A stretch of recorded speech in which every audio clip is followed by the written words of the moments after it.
जब मैंने प्रेपरेशन की थी तो मैं कंसिस्टेंट नहीं थी। मैंने रोज़ स्केड्यूल जो लिखते हैं वो मैंने नहीं लिखा था, तो टाइम बेस्ड स्टडीज़ मेरी बिल्कुल भी नहीं थी। मेरा कोई इंटेंशन नहीं था ये सेकंड ड्रॉप लेने का, बट आपने मुझे इंस्पायर किया कि मैं कर सकती हूँ और इस ड्रॉप में अगर मैं लूँगी तो मैं एम्स भी मुझे मिल सकता है और अच्छा स्कोर मैं कर सकती हूँ। तो सर वो एक मोटिवेशन था मेरे लिए। अब यहाँ पर जैसे सेल्सियस में मैंने एक ही चीज़ अच्छी देखी, सारे डॉक्टर्स हैं जो आपको बता सकते हैं कि आप उस एग्ज़ाम को फ़ाइट कर रहे हैं, तो उस एग्ज़ाम को फ़ाइट करने में क्या क्या परेशानियाँ आती है। आपने जैसे मुझे प्राणायाम बताया था, वो लेफ़्ट टू लेफ़्ट वाली चीज़, उसको मैंने फ़ॉलो किया था जब भी मुझे एंजाइटी होती थी। और नीट से एक दिन पहले मैंने वो टैबलेट भी ली थी, उससे भी काफ़ी मुझे रिलीफ मिला। तो आपको लगता है कि मतलब टैबलेट से ही सब कुछ होगा कि और भी कुछ तरीके हैं, नेचुरल वेज भी? रात को 2 बजे मैंने उठ के, इसने बोला उमर आ गई है, आप चेक करो। इसने खुद ने चेक नहीं करी। तो हमारे साथ में आज साक्षी है और उनके फादर हैं। नीट 2023 में इनका 648 स्कोर है। साक्षी, आपकी प्रिपरेशन में क्या चीज़ आपने स्पेसिफिकली यूज़ करी और क्या बात आप बताना चाहेंगी फ्यूचर एस्पिरेंट्स को? सर मुझे ऐसा लगता है प्रीवियस ईयर जब मैंने प्रेपरेशन की थी तो मैं कंसिस्टेंट नहीं थी। मैंने रोज़ स्केड्यूल जो लिखते हैं वो मैंने नहीं लिखा था, तो टाइम बेस्ड स्टडीज़ मेरी बिल्कुल भी नहीं थी। बट इस ईयर मैंने जैसे कि आपको रोज़ मैंने स्केड्यूल लिखती थी और मैं उसको सेंड करती थी, तो उस वजह से एक प्रेशर भी आता था कि आपको भेजना है, और टाइम बेस्ड भी रहती थी वो स्टडीज़, तो काफ़ी चीज़ें मेरी कवर हो जाती थी। और जो टॉपिक्स कवर होते थे वो मुझे लास्ट ईयर तुम बोल रही थी कि सर मुझे नहीं लगता कि मैं कभी सेलेक्ट हो पाऊंगी, ये एक बार तुम्हारी तरफ से सवाल आया था। तो ऐसे थॉट शायद बहुत सारे एस्पिरेंट्स को आते हैं जो एक बार अगर फेल हो जाते हैं तो उनको लगता है कि यार मेरा सिलेक्शन होगा कि नहीं होगा। तो जब तुम्हारे दिमाग में थॉट आया था कि शायद मेरा नहीं होगा, तो उस वक्त फिर तुमने ओवरकम कैसे किया इस चीज़ को? सर ऑनेस्टली मेरा कोई इंटेंशन नहीं था ये सेकंड ड्रॉप लेने का, बट आपने मुझे इंस्पायर किया कि मैं कर सकती हूँ और इस ड्रॉप में अगर मैं लूँगी तो मैं एम्स भी मुझे मिल सकता है और अच्छा स्कोर मैं कर सकती हूँ। तो सर वो एक मोटिवेशन था मेरे लिए। और उसके बाद पापा तो इंडिया से बाहर रहते हैं। Yes sir. तो तुम्हारी कितनी बात होती थी पापा से? सर मेरी मोस्टली संडे कोई बात होती थी, वो भी टेस्ट के स्कोर्स क्या है उसके रिगार्डिंग, और सीधा स्कोर पूछते थे पापा? और डाइट कैसी है और अच्छा। डाइट मतलब प्रॉपर है कि नहीं है, और तबीयत ठीक है कि नहीं है, ये चीज़ें बस। मतलब कोई ऐसी चीज़ जो आपको लगता है कि जिसकी वजह से स्टूडेंट का सिलेक्शन रुक जाता है, जो शायद आपने फॉलो की तो आपका हो गया? कोई एक स्पेसिफिक एक ऐसी चीज़ आप बता सकते सर हैं? कंसिस्टेंसी नहीं मेंटेन करते। कुछ स्टूडेंट्स एक दिन में 12-13 घंटे पढ़ लेते हैं, बट वो नेक्स्ट डे बिल्कुल भी नहीं पढ़ते हैं। अब मैंने कभी 9 घंटे से ज़्यादा पढ़ाई नहीं की एक दिन में, बट वो कंसिस्टेंट You था were 7-8-9 घंटे। तो sir I think consistency important है। तो ये जो तुम अभी मिठाई लेके आई हो, यस सर। ये तुम्हारी फेवरेट है? हाँ सर, आपकी फेवरेट है। तो मेरी फेवरेट है।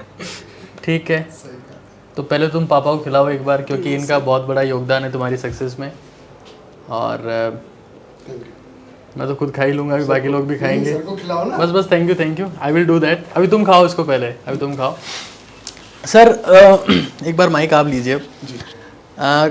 क्या स्पेसिफिक मैसेज आप पेरेंट्स को देना चाहेंगे, क्योंकि कई बार पेरेंट्स बहुत ज़्यादा इम्पेशेंट हो जाते हैं। मैं एक बार सर के बारे में बता दूं, मैं 2010 में इनका स्टूडेंट रहा हूं और सर ने हमें बहुत संभाला है उस वक्त जब मैं तैयारी कर रहा था। तो it's an very special achievement for my self कि जिनके गाइडेंस में मैं पढ़ा हूँ उनकी बच्ची का सिलेक्शन हुआ है। तो this is an very big achievement for me. और मैंने इनमें हमेशा एक चीज़ देखी, that he is very calm minded, very cool person. और हो सकता है अभी ये जो है इंडिया से बाहर काम कर रहे हैं, हो सकता है बहुत जल्दी हमारे साथ जुड़ें। ऐसी बात भी हमारे बीच में हुई है।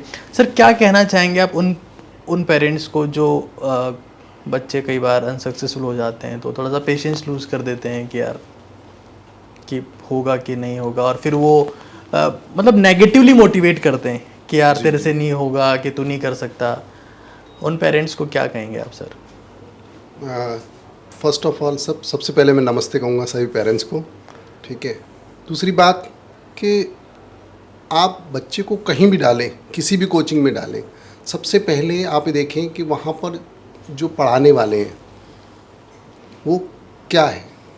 अब यहाँ पर जैसे सेल्सियस में मैंने एक ही चीज़ अच्छी देखी, सारे डॉक्टर्स हैं जो आपको बता सकते हैं कि आप उस एग्ज़ाम को फ़ाइट कर रहे हैं तो उस एग्ज़ाम को फ़ाइट करने में क्या क्या परेशानियाँ आती है, तो आपको पूरा हेल्प करेंगे वो, क्यों उन्होंने खुद फेस कर रखा है। जबकि कई इंस्टीट्यूट होते हैं जहाँ पर टीचर पढ़ा तो रहे हैं उनको नीट उन्होंने क्लियर ही नहीं कर रखा है, तो वो आपको गाइड नहीं कर सकते कि क्या प्रेशर होता है बच्चे के ऊपर। वो 3 घंटे क्या होते हैं, वो 3 घंटे 180 मिनट में 180 क्वेश्चन करना, यही एक प्रेशर है। सारे बच्चों को आता तो है, वो 180 क्वेश्चन पूरे कर सकते हैं, पर मेन जो प्रॉब्लम है 180 मिनट, उसमें आप कितना स्कोर करते हैं। तो मैंने 18 साल दिए हैं दासवानी क्लासेस में, पर बिकॉज ऑफ कोविड तो उस टाइम हमारा दासवानी क्लासेस थोड़ा डिस्टर्ब हुआ। उसके बाद फिर मेरे को बाहर जाना पड़ा। मैं अभी वेस्ट अफ्रीका में जॉब कर रहा हूँ, पर फिर वहाँ पर मैंने पूरा रिव्यू किया कि किस इंस्टीट्यूट में मैं मेरी बच्ची को डालूँ। तो फिर मैंने अभिनंदन सर से बात करी तो उन्होंने और बिल्कुल मैं वेलकम करूँगा साक्षी का, तो फिर मैंने इनके पास भेज दिया। उसके बाद मेरे को कभी भी सोचने की ज़रूरत नहीं पड़ी, इन्होंने पूरा इसको सपोर्ट किया, चाहे स्टडी वाइज चाहे इसकी हेल्थ वाइज। लास्ट मोमेंट पे इसको घबराहट हो रही थी, इस बार ये बहुत वो डिप्रेस हो रही थी कि होगा नहीं होगा, तो फिर उन्होंने संभाला अभिमन्यु सर ने, जिसके लिए मैं इनका थैंकफुल हूँ। इन्होंने बोला कि कोई बात नहीं, ये टैबलेट हैं ले लेना। उसने ली, सारा डिप्रेशन हट गया। और जब ये पेपर दे के आई तब भी ये थी, थोड़ा सा नर्वस थी। तो इसने मेरे को बोला वहाँ पर टाइमिंग का भी चेंज है, जहाँ पर मैं अफ्रीका में हूँ। रात को 2 बजे मैंने उठ के, इसने बोला उमर आ गई है, आप चेक करो। इसने खुद ने चेक नहीं करी। अच्छा, कितना डिफरेंस रहता है इंडिया में और वेस्ट अफ्रीका? 5.5 घंटे का। 5.5 घंटे, मतलब इसने आपको 9 बजे कहा होगा तो आप 2 बजे तब वहाँ की रात हो रही थी। हाँ, रात के 2 बज रहे थे, फिर भी मैंने उठा। फिर रात को 2 बजे मैंने इसकी ओमआर पूरी चेक करी। फिर मैंने कहा इतने इतने हो रहे हैं, तो उस टाइम पे 643 हो रहे थे मैं। फिर अब जब फाइनल आंसर में 648 हुए, तो उसके बाद इसने बोला अच्छा ठीक है अब मैं चेक करती हूँ। मैंने आप क्या क्या चेक करते हो? मैंने चेक कर समझ रहा हूँ। नहीं, एक थोड़ा सा घबराहट होता है बच्चे को। अच्छा साक्षी, मुझे आप बताओ कि तैयारी के दौरान कोई ऐसा मोमेंट था जिस दिन आप बहुत ज़्यादा रोई हो और आपको लगता है कि यार हटाओ ये क्या बकवास है, हर दिन कभी स्कोर ऊपर होता है नीचे होता है, सो फ्रस्ट्रेटिंग। ऐसा कभी फेज आया जिस दिन आप रोई हो? सर ऐसा जब भी मेरे टेस्ट में कम स्कोर रहता था, यहाँ पे माइनर या मेजर टेस्ट में कभी कभी वो 600 से बिलो भी चला जाता था। तो या फिर रैंकर्स में जो मैंने टेस्ट दिए फुल सिलेबस, उसमें भी वो 600 के जीएसबी वैसे। Yes sir. तो वहाँ पर भी सर कई बार मेरा स्कोर कम रहता था, तो उस टाइम पे मुझे ऐसा लगता था कि मैं प्रेपरेशन छोड़ दूँ, बट मैं आपसे कांटेक्ट करती थी। और फिर सर रोई कभी तुम? हाँ सर, उस टाइम पे तो बहुत ज़्यादा, जब मेरा स्कोर कम रहता था चेक करने के बाद, या फिर रैंक लिस्ट में मेरा रैंक बहुत पीछे चला जाता था, तो उस टाइम पे। But it's all about that आप कितना कंसिस्टेंट रह पाते हैं। Yes sir. अच्छा, कौन कौन सी बुक्स का आप ये कहेंगे कि इन बुक्स से मेरी हेल्प हुई जो आपने यूज़ किया during preparation? Sir I think NCERT word to word के जो क्वेश्चंस है केमिस्ट्री के, उससे ऑर्गेनिक मेरी काफ़ी स्ट्रॉन्ग हुई थी। और एनसीईआरटी बहुत इंपॉर्टेंट है, चाहे वो ऑर्गेनिक की हो चाहे इनऑर्गेनिक की हो। तो मेरा पर्सनली फेवरेट भी सब्जेक्ट था केमिस्ट्री, तो मैंने उस पर बहुत ज़्यादा ध्यान दिया था। तो वर्ड टू वर्ड में जो स्टेटमेंट वाइज क्वेश्चन है उससे मेरी बहुत हेल्प हुई थी सर। और बायोलॉजी वाली वर्ड टू वर्ड से? सर वो मैंने सॉल्व नहीं की। ठीक है। जीत की रणनीति बुक कभी आपने देखी? हाँ सर, वो मुझे विकास सर ने दी थी स्टार्टिंग में, तो सर वो मैंने पढ़ी थी पूरी, 2 बार पढ़ी थी मैंने वो। उससे मतलब कभी भी आप डिप्रेस हो, अगर आप उसको भी पढ़ते हो तो आप बहुत मोटिवेटेड फील करते हो उससे। तो बहुत अच्छी बुक है सर। ठीक है। अच्छा, अभी तो जैसे आप सेलेक्ट हो गई हैं, तो बहुत सारी चीज़ों में हम भी आपकी हेल्प लेते हैं कि इसको इम्प्रूव करना है, इसको करेक्ट करना है। तो मतलब कई बार ऐसा होता है कि हमने बच्चों को कुछ काम बताया कि यार इस टाइप के क्वेश्चन क्रिएट करो, आपने भी किया था वो काम कि आपको इस चैप्टर से इस टाइप के क्वेश्चन बनाने हैं। तो जब हम क्वेश्चन क्रिएशन के लिए बोलते हैं तो क्या क्वेश्चन क्रिएशन से ज़्यादा कॉन्सेप्चुअल क्लैरिटी आती है कि पढ़ने से क्लैरिटी आती है? सर क्वेश्चन क्रिएशन से मुझे ऐसा लगता है मेरी ऑर्गेनिक 4 से 5 बार मैं उसकी एनसीईआरटी रीड इसी वजह से कर पाई क्योंकि स्टेटमेंट वाले क्वेश्चन बना रही थी आप। सर तो सर वो मैंने वहीं से लिए थे तो उस वजह से मेरी एनसीईआरटी बहुत स्ट्रांग हो गई थी। OQOC आपने बनाए थे उसमें वन बाहुबली क्वेश्चन। हाँ, मतलब वन क्वेश्चन वन चैप्टर वो था कि भाई एक क्वेश्चन में पूरा चैप्टर खत्म करना था। यस सर वो भी और हाँ तो क्वेश्चन क्रिएशन से कहीं ना कहीं थोड़ा सा हाँ सर बेनिफिट उससे होता है। बहुत हेल्प होती है। ठीक है, कोई इंटरेस्टिंग इवेंट जो ड्यूरिंग द प्रिपरेशन हुआ हो? इंटरेस्ट कुछ नहीं सर।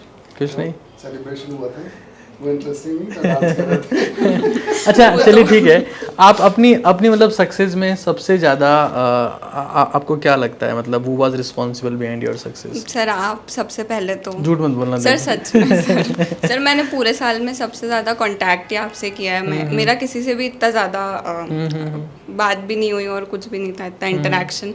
तो सबसे ज़्यादा तो मुझे आपने सपोर्ट किया सर डेली बेसिस पे। और उसके बाद सर पेरेंट्स हमेशा सपोर्टिव रहे, कभी ऐसे फोर्स नहीं किया कि स्कोर करना है। और एक्चुअली मुझे सबसे पहले, मतलब मैं सच बता रहा हूँ आज कैमरे के सामने, जो रिपोर्टिंग होती है कि आपने आज क्या किया, शायद तुमने स्टार्ट किया था।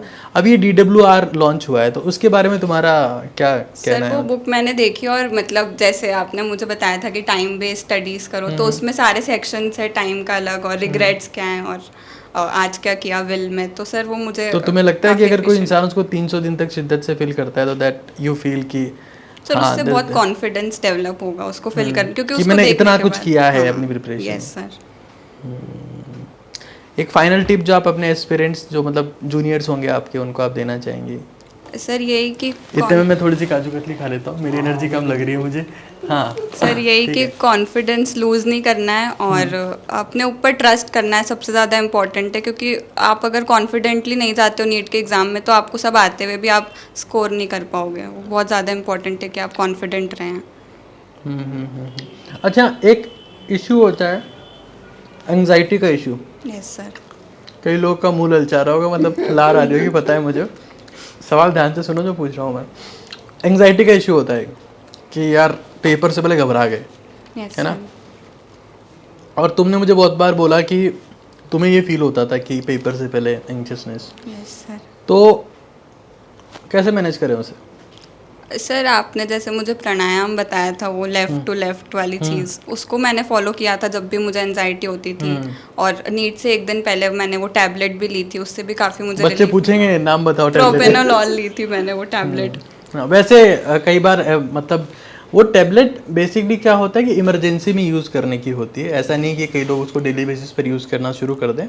एंग्जियोलाइटिक है वो, बेसिक एंग्जियोलाइटिक है, मतलब बीटा एड्रेनर्जिक रिसेप्टर ब्लॉकर है वो, जिससे आपकी हार्ट बीट थोड़ी सी कम हो जाती है, स्वेटिंग नहीं होती है, थोड़ा सा शांत हो जाते हैं। कुल मिला के आपका सिंपैथेटिक नर्वस सिस्टम जो है वो थोड़ा सा डाउन रेगुलेट हो जाता है, अप रेगुलेशन की वजह डाउन रेगुलेशन हो जाता है सिंपैथेटिक नर्वस सिस्टम का। तो वो प्रोपेनोलॉल है। और आप जैसे आप कभी बहुत सीरियस आपको लगता है कि नहीं यार अगर मैं एंग्जाइटी में आ गया तो मेरा पेपर ही ख़त्म हो जाएगा, तो आप उसका यूज़ कर सकते हो 10 mg बिफोर द पेपर। आपने इतनी यूज़ की थी। तो आपको लगता है कि मतलब टैबलेट से ही सब कुछ होगा कि और भी कुछ तरीके हैं, नेचुरल वेज भी?